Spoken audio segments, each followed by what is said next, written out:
It's time again for the Insiders with Chuck Chvala and Scott Jensen, sponsored by the Wisconsin Counties Association and the Tommy G. Thompson Center on Public Leadership. Hi, I'm Chuck Chvala, former Senate Majority Leader. And I'm Scott Jensen, former Assembly Speaker. And we're the Insiders. So, Scott, we've got spring elections coming up. A lot of different things out there. What's your take?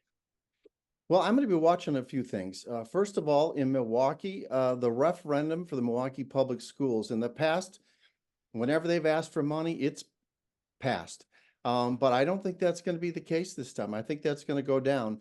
The Milwaukee business community is opposed to the increase in property taxes necessary for that spending increase that they're asking for. Polling shows the general public is opposed to it, and they don't really have a plan for what they want to do with the money. They're just kind of used to asking for more and getting it. So we'll see if that happens this time, but I don't think they're going to win that. It'll be interesting to see how many people vote uncommitted, essentially, in the Democratic primary for president by trying to either pick other candidates and not pick the presidential nominee for the party. Biden. In other states, it's been an organized effort. It doesn't look like it's going to be an organized effort here in Wisconsin, but it'd be interesting to see if some parts of the state, maybe around college campuses or something, people are less likely to accept the party's choice for nominee. And then there's two constitutional amendments I'll be watching, both election integrity amendments that Republicans placed on the ballot.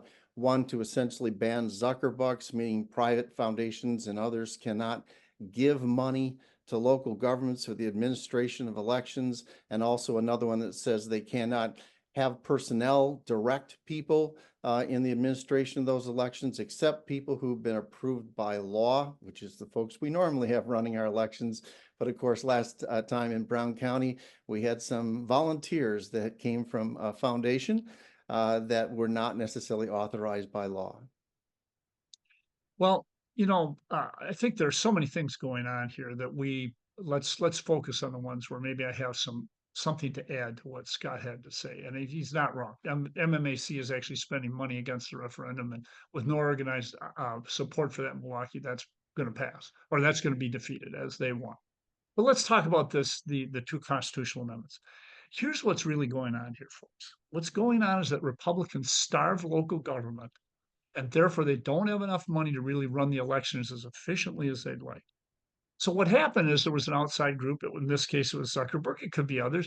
But as long as it's controlled by the local government, we should let them come in, because what they do is they allow them to have the resources they need to run these efficiently. Same thing is going on with outside groups who might want to send somebody to help with it. As long as we've got local government officials, so I think most people in Wisconsin trust more than those at the statewide level, and I understand why that would be the case.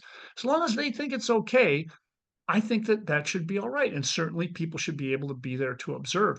But the problem is, what Republicans do is they say, there's a terrible problem with election integrity. They're not getting the votes counted. We can't get the votes out of Milwaukee County. And then they do things like this, putting this on the ballot so they won't be adequately funded, or even worse, do what the legislature did in failing to pass legislation that would allow those people who are already at the polls to start counting votes on election day. So they will again have a late result coming out of Milwaukee, and Donald Trump can again complain that the results changed. He was ahead, and then the final votes came in from Milwaukee. This is a game, folks. I'm sure these things will pass because they sound so reasonable, but they're not. All right. One other thing to talk about that Scott didn't mention about the elections, and this is really more my thing. Milwaukee County and Dane County are the bases in the state of Wisconsin for Democrats to get elected for governor, U.S. senator, whatever the statewide base is. And we have two elections in Milwaukee, county exec and mayor, where we expect Cavalier, Johnson, and Crowley will be reelected. That will continue their base. Both of those people I expect do have statewide ambitions. There's one that's not happening in April, which you would normally think of as an April race, and that's the county exec race. It's become a special election.